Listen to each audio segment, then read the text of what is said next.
Basically, since the lead up to the first iteration of our conflict with Iran in June, I was very frustrated that we had kind of backed ourselves into a corner artificially.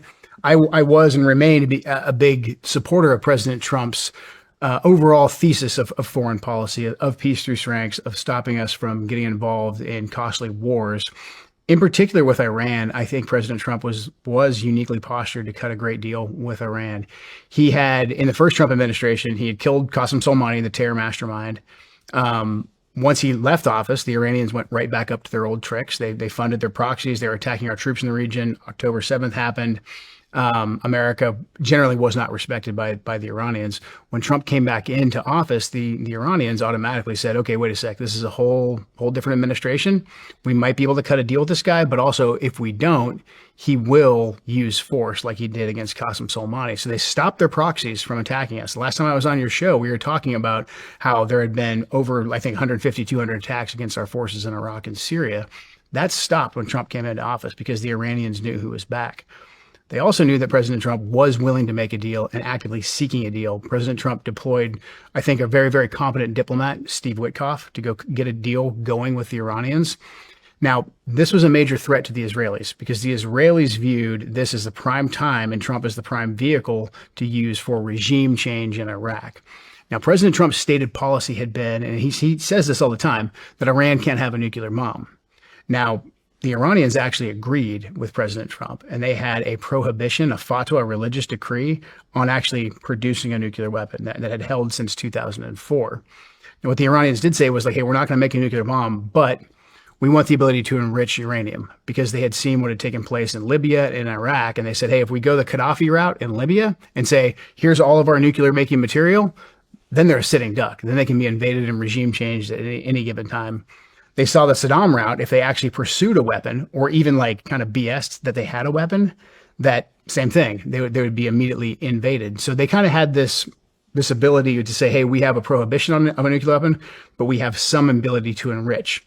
This was a major threat to the Israelis' goal. So what I watched the Israelis do over the course of the last year was use their government officials engaging with our government officials, but then also their surrogates in the media, Mark Levin, who I'll talk to tonight, mainstream media, think tanks, Foundation for Defense of Democracies, a lot of talking heads on Fox News, to move the red line. So Trump had said, my red line is no nuclear weapons. The Ayatollah said, great, I don't want nuclear weapons either. Let's talk. So they moved the red line by saying enrichment. Iran can have no enrichment. Enrichment equals a nuclear weapon, which is just fundamentally not true. So that would be parroted from officials in the Israeli government and then also on the news. I mean, let's backtrack. Yeah. I don't think not one of our 18 intelligence agencies had mentioned that Iran was enriching uranium, correct? They were doing enrichment to some degree. So there was enrichment. But no nuclear weapons. But no nuclear weapons. No and nuclear we weapons. knew all 18 intelligence agencies agreed that the fatwa against actually making a nuclear weapon was holding, and the Iranians were not making a nuclear weapon. So that Tulsi Gabbard testified to that last year. She just testified to it again this year, that the Iranians, under the previous supreme leader who was just killed, now the Iranians more than likely are going to change their strategic outlook. That's my guess. My guess is like, hey, a lot of their hardliners are now saying, hey, do you see what this moderation got us? And now they're going to attempt to buy one or spread. That's just my guess. But for the last year, prior to this last conflict kicking off, we did not assess that they were trying to make a nuclear weapon. So that's why they had to move the red line and say enrichment. And so finally, through official engagements and the media continuing to echo this, they basically got the U.S. talking point to change, that Iran could not have any kind of nuclear enrichment. And that was a non-starter for the Iranians. And that's how we basically got into the 12-day war, Operation Midnight Hammer. Again, 12-day war launched by the Israelis. We said, hey, we're going to come in, we're going to do a series of limited strikes to take away any nuclear capability that Iran may have, and then we're done. Now, at the time, we had seen, myself and others had seen how aggressive the Israelis were about wanting regime change inside Iran. So when Midnight Hammer and the lead up to it, we assessed that, hey, even if we did these strikes, the Israelis were going to come right back to us after a couple months and say, no, now is the time for us to do regime change. And that's exactly what happened. The difference is we had robust debates in the lead up to Midnight Hammer. After Midnight Hammer, President Trump's decision-making circle was very, very tight. And that's his prerogative. He can do that. However, he had all pro-Israel hawks like really in his ear, Lindsey Graham, Ted Cruz, and then on the outside, again, the media echo chamber, knowing that President Trump was watching Fox News, knowing what media he was consuming, and they're all saying the same thing, Iran can't have any enrichment, which basically put us on this collision course towards a conflict. I think the Israelis once again got nervous about a month ago because they knew that Witkoff and Kushner and others in the administration were actively engaging with the Iranians to get a deal. And that's why the Israelis launched their attack, knowing they could force our hands. And that's why I think you saw Marco Rubio and others come out immediately and say, well, yeah, there was an imminent attack. And the imminent attack was the Israelis attacking the Iranians. And then we knew that they would retaliate back against us. Why would they retaliate against us? Why would the Iranians retaliate against us? Yes. If they know that the Israelis are the ones that hit them, why would they retaliate against us? Because they know that basically we fund the Israelis, that Israel would not have the offensive capability without us. The Israelis are very competent at conducting, I'd say, like smaller, more clandestine intelligence type of assassinations. Very good at doing that. They don't need our help to do that. They don't need our help gathering very much intelligence. But for big military lifts that involve, deploying strike packages, several thousand miles, they need our help for that.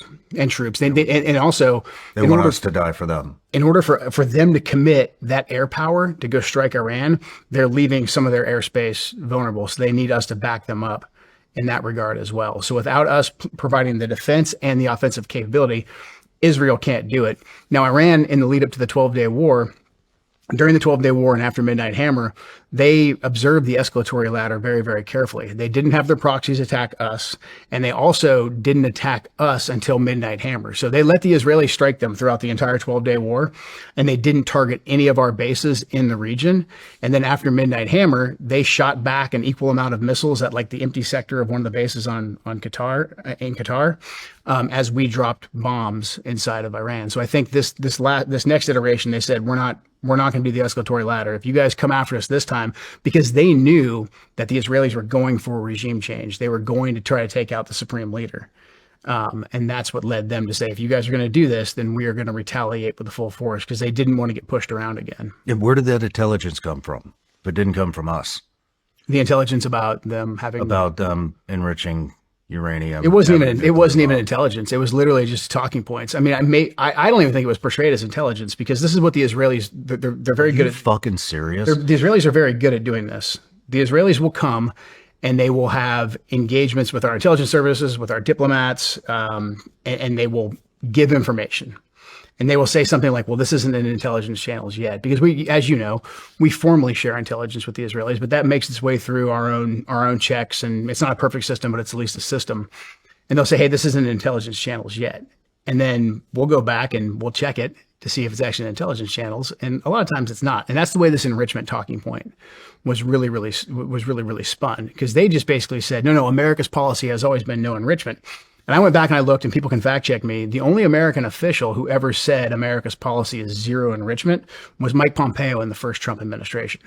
So the Israelis in this Trump administration came and they were basically like, here's President Trump's policy from his last administration. And he contained Iran. This is it. This is the policy. And they echoed it over and over and over again.